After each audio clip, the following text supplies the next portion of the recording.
Hello नमस्कार। स्वागत है आप सभी का एक नए वीडियो में। और आज के इस वीडियो में हम सभी लोग बात करने वाले हैं यूपी टेट, जिसका कि एग्जाम 2, 3 और 4 जुलाई को है।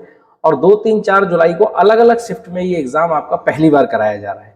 और जब बोर्ड ने इसका नोटिफिकेशन निकाला था, आयोग के द्वारा जब नोटिफिकेशन जारी किया गया था, तब एक बात कंफर्म कर दी थी कि अगर हम एग्जाम को अलग अलग शिफ्ट में कंडक्ट कराएंगे तो फिर हमारे सामने नॉर्मलाइजेशन की प्रक्रिया को लागू किया जाएगा।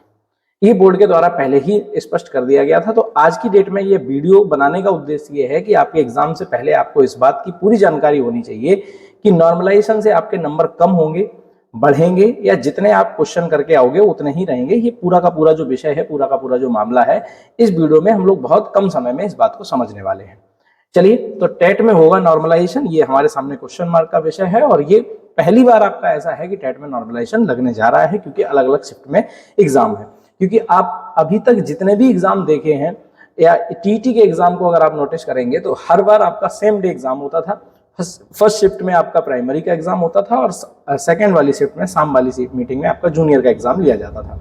लेकिन पहली बार ऐसा हो रहा है कि आपका एग्जाम 3 दिन चलेगा और उसमें भी 3 शिफ्ट जो होंगी वो जूनियर के लिए रिजर्व है और 3 शिफ्ट जो है वो आपकी प्राइमरी के लिए रिजर्व है। ठीक है, तो इस चीज को आप समझिएगा। बोर्ड के द्वारा ये बात पहले ही क्लियर कर दी गई थी। बोर्ड ने जब अपना नोटिफिकेशन निकाला था, देखिए मैं फटाक से आपको पढ़ के बता देता हूँ। एक लिखित परीक्षा के संबंध में विशेष नोट जारी किया था और ये आपके नोटिफिकेशन में बात पहले से ही मेंशन है। तो इसको भी हम लोग फटाक से पढ़ लेते हैं। यदि उत्तर प्रदेश शिक्षक पात्रता परीक्षा यूपी टेट हेतु प्राप्त आवेदन पत्रों की संख्या अत्यधिक होती है तो आयोग के लिए समस्त अभ्यर्थियों की लिखित परीक्षा एक ही पाली या एक ही दिन में आयोजित करना सुविधाजनक नहीं होता है, तो लिखित परीक्षा से अधिक पालियों में आयोजित की जा सकती है। मतलब अगर आपके पास इतने सारे फॉर्म आ गए कि जो एक डे में आपका एग्जाम नहीं हो पाएगा, एक शिफ्ट में आपका एग्जाम नहीं हो पाएगा, तो फिर अलग अलग शिफ्ट में आयोजित किया जाएगा। ये पहले बात क्लियर थी। आगे, यदि परीक्षा एक से अधिक शिफ्ट या दिनों में आयोजित की जाती है तो अभ्यर्थियों के तुलनात्मक मूल्यांकन हेतु नॉर्मलाइजेशन किया जाएगा। ये बात स्पष्ट रूप से आपके नोटिफिकेशन में दर्ज थी जब आपसे फॉर्म लिए जा रहे थे तब, क्योंकि तब आयोग को भी नहीं पता था कि कितने फॉर्म आने वाले हैं, तो उन्होंने ये बात पहले ही रिजर्व करके रखी थी। स्कोर के नॉर्मलाइजेशन की प्रक्रिया सूचना विज्ञप्ति संख्या शिक्षा सेवा आयोग 2018-25-26 दिनांक 26/2/2026 में वर्णित प्रावधानों के अनुरूप होगी और इस संबंध में आयोग का निर्णय अंतिम एवं सर्वमान्य होगा। यानी कि नॉर्मलाइजेशन जो होगा उसके विषय में जो आपके नंबर निकल के आएंगे वो आयोग के द्वारा जो निर्णय होगा वो आपका फाइनल होगा। ठीक, ये बात आपके नोटिफिकेशन में इस तरीके से, ये नोटिफिकेशन का स्क्रीनशॉट है, आपके सामने पहले से ही थी। ठीक, अब हम लोग बात करते हैं, क्योंकि ये तो आपको पता था कि ऐसा होगा, लेकिन अब ये वीडियो बनाने का उद्देश्य है कि आपके नंबर कम होंगे, बढ़ेंगे, घटेंगे, या जितने हैं उतने ही रहेंगे, इस विषय पे मेन टेंशन का विषय ये है। तो देखिए, आपका एग्जाम है 2, 3 और 4 जुलाई। 2 तारीख की पहली शिफ्ट, 2 तारीख की दूसरी शिफ्ट और 3 तारीख की पहली शिफ्ट, इनमें आपका एग्जाम लिया जाएगा जूनियर का। तो देखिए, मैं आपको बिल्कुल क्लियर कर दूं कि जिसको भी पेपर पहले मिल जाता है, जिनकी भी पहली शिफ्ट में एग्जाम होता है, नॉर्मलाइजेशन को उनको स्कोर में फायदा मिलता है, नॉर्मलाइजेशन में उनके अंक बढ़ जाते हैं। चाहे हम नॉर्मलाइजेशन प्रक्रिया यूपी पुलिस या जो भर्तियों वाली प्रक्रिया है उनसे संबंधित देखें, या फिर अगर मैं देखना चाहूं जहां पे केवल पात्रता परीक्षा होती है, चाहे पीईटी का देख लीजिए, जो आपकी पीईटी का एग्जाम होता है वो भी आपका एक तरीके से प्री होता है, वहां से कोई नौकरी नहीं मिलती है, उसके बाद हमें मेन एग्जाम देना होता है, जैसे अभी हमें टेट के बाद सुपर टेट देना होगा। बात समझिएगा। तो उनमें भी जो पहली शिफ्ट के बच्चे होते हैं उनको कहीं ना कहीं बेनिफिट मिल जाता है, क्योंकि उनको ऐसा लगता है, बोर्ड को ये लगता है कि हमने इन्हें पहले पेपर दिया, इन्हें कोई भी आइडिया नहीं था। जो बच्चा दूसरे दिन पेपर दे रहा है या दूसरी शिफ्ट में पेपर दे रहा है, उसको तो पेपर का पैटर्न पता चल गया था, तो इसको थोड़ा सा नंबर कम कर देंगे, ये बोर्ड का मानना रहता है। तो अब हम आपको दिखाते हैं बिल्कुल लाइव प्रूफ कि नंबर बढ़ते हैं या नंबर घटते हैं और किस तरीके से नॉर्मलाइजेशन का क्या रहने वाला है, आपको इससे क्या संबंधित है, आपको इससे क्या टेंशन है, ये सारी बात हम लोग करने वाले हैं। देखिए भाई, मैंने जो आपको बताया कि पहली शिफ्ट वालों को थोड़ा एज रहता है, जिन लोगों की बीच की शिफ्ट, जैसे 2 तारीख की पहली शिफ्ट वालों को तो फायदा मिलना है, ये तो तय है।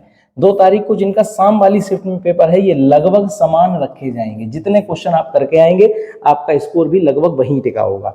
और 3 तारीख की जो लोग पहली शिफ्ट में जूनियर का एग्जाम दे रहे होंगे, उनके नंबर कम होने के चांस या फिर समान होने के चांस रहते हैं।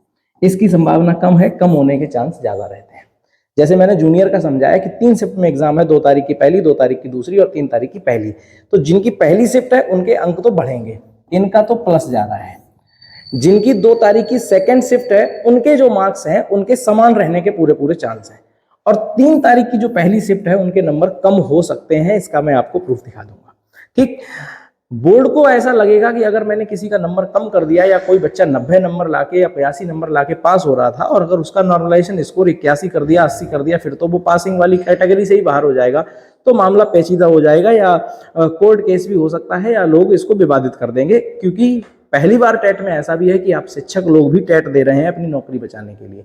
अगर किसी का 82 मार्क्स आ रहा है और नॉर्मलाइजेशन स्कोर से उसका 80 हो गया, तो भाई वो तो भड़बड़ा जाएगा कि नहीं मेरे नंबर क्यों कम कर दिए। तो बोर्ड पूरा प्रयास करेगा कि किसी के नंबर कम ना किए जाएं, भले ही आखिरी शिफ्ट वालों के समान बने रहने दो।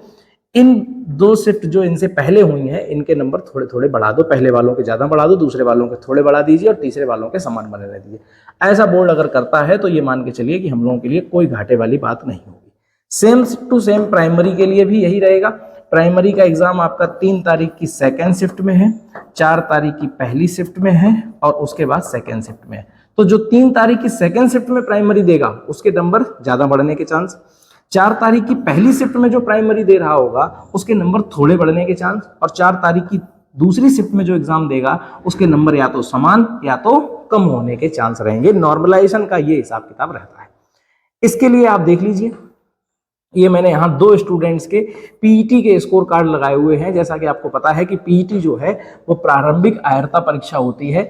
जो भी आपकी नौकरियां उत्तर प्रदेश में आती हैं, जिनको आप लेखपाल या जो भी आपकी नौकरियां आती हैं, उनके लिए एक आपको मेन एग्जाम देना पड़ता, पहले पीईटी क्रॉस करके रखना पड़ता, पीईटी पास करना पड़ता।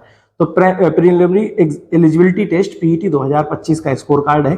यहाँ पे आप स्टूडेंट बन के देखिए कि अभ्यर्थी का वास्तविक स्कोर था 65, यानी कि 100 क्वेश्चन में उसके 65 सवाल सही थे। ठीक, उसके बाद अभ्यर्थी का नॉर्मलाइज स्कोर जो है वो 62 कर दिया गया, यानी कि लगभग 3 नंबर कम हो गए। ये किस बिहाफ पे हुए, ये पेपर का स्टैंडर्ड देखा जाता है और साथ ही साथ स्टूडेंट की शिफ्ट देखी जाती है कि वो किस शिफ्ट में पेपर दे रहा था। सेम टू सेम यहाँ पे एक दूसरे स्टूडेंट का भी स्कोर कार्ड लगा है, प्रारंभिक आयरता परीक्षा 2021 का स्कोर कार्ड है। अभ्यर्थी का वास्तविक स्कोर है 69.50, यानी कि 69 नंबर, और अभ्यर्थी का नॉर्मलाइज स्कोर है 70.46, यानी कि लगभग 1 नंबर उस स्टूडेंट का बढ़ गया है। तो ये 1 नंबर किस आधार पे बढ़ा, उसके पेपर की कठिनाई के स्तर के आधार पे, साथ ही साथ उसकी शिफ्ट के आधार पे। तो यहाँ पे दोनों प्रूफ आपके सामने है कि नंबर बढ़ते भी हैं, नंबर घटते भी हैं। अब इससे हम लोगों को क्या सीख लेनी है, सीधी बात समझिएगा कि आपका जो एग्जाम होगा आप सीधा एक टारगेट बना के चलिए कि अगर 100+ हैं, अगर आप 100+ नंबर ला रहे हैं तो नंबर बढ़ भी जाएंगे तब भी कोई दिक्कत नहीं, कम भी हो जाएंगे तब भी कोई दिक्कत नहीं। ये नॉर्मलाइज स्कोर से अगर किसी को घाटा होगा तो घाटा उसको हो रहा होगा कि वास्तविक स्कोर आपका 82 आया, क्योंकि 82 आपका पासिंग मार्क्स है ओबीसी के लिए, ईडब्ल्यूएस के लिए और SC ST के लिए। जनरल के लिए 90 क्वेश्चन। ठीक, तो अगर आप 90 पे बैठे हैं या 82 पे बैठे हैं और किसी शिफ्ट के कारण, किसी पेपर के स्टैंडर्ड के कारण आपका स्कोर इससे नीचे चला गया, मामला तब गड़बड़ हो जाएगा। तो इसलिए बोर्ड पूरा प्रयास करेगा कि नंबर कम किसी के ना किए जाए, नंबर 1-2 बढ़ा ही दिए जाए। ठीक है, बाकी क्या होगा कैसा होगा ये तो आपको रिजल्ट आने के बाद ही पता चलेगा। बस अभी आप अपने दिमाग में इतना रखिएगा कि 82-90 से टारगेट ऊपर रखिए। अगर आपकी गाड़ी 100 पार है तो फिर ये मान के चलिए कि नंबर कम भी 1-आध हो जाएंगे तो भी कोई समस्या नहीं है, आप सभी लोग पहली बार में टेट पास हो जाएंगे। ठीक है, तो ये नॉर्मलाइजेशन का पूरा खेल था, क्योंकि कई सारे बच्चे नॉर्मलाइजेशन पूछ रहे थे कि क्या ये नॉर्मलाइजेशन होगा, इसमें किस तरीके से होगा। तो ये बोर्ड आगे आने वाले समय में अपना खुद क्लियर कर देगा कि हम जब सुपर टेट में लेके जाएंगे तो नॉर्मलाइज स्कोर से लेके जाएंगे कि वास्तविक स्कोर से लेके जाएंगे, कैसे क्या होगा ये आगे आने वाले समय में पता चलेगा। लेकिन मैंने इस वीडियो के माध्यम से आपको दिखाया कि नंबर बढ़ते भी हैं, नंबर घटते भी हैं अलग अलग शिफ्ट होने पे। तो ये टेट में पहली बार होने जा रहा है। ठीक है, तो ये जानकारी आपके लिए इतनी ही थी। बाकी कमेंट सेक्शन में बताइए आपको वीडियो कैसा लगा और जानकारी कैसी लगी। अगर आप किसी और टॉपिक में वीडियो चाहते हैं तो वो भी कमेंट सेक्शन में बता दीजिएगा। बाकी अपना बढ़िया से तैयारी करिए और 2, 3, 4 जुलाई को अपने टेट का एग्जाम बेहतरीन तरीके से दीजिए। और CP क्लासेस की पूरी टीम आप सबको शुभकामनाएं देती है कि एक बार में ही आपकी गाड़ी 100 पार चली जाए। नॉर्मलाइजेशन होगा नहीं होगा कोई फर्क आप पे नहीं पड़ेगा। ठीक है, तो आज के वीडियो में इतना ही। मिलते हैं नई वीडियो में नई जानकारी से, तब तक के लिए नमस्कार, जय हिंद।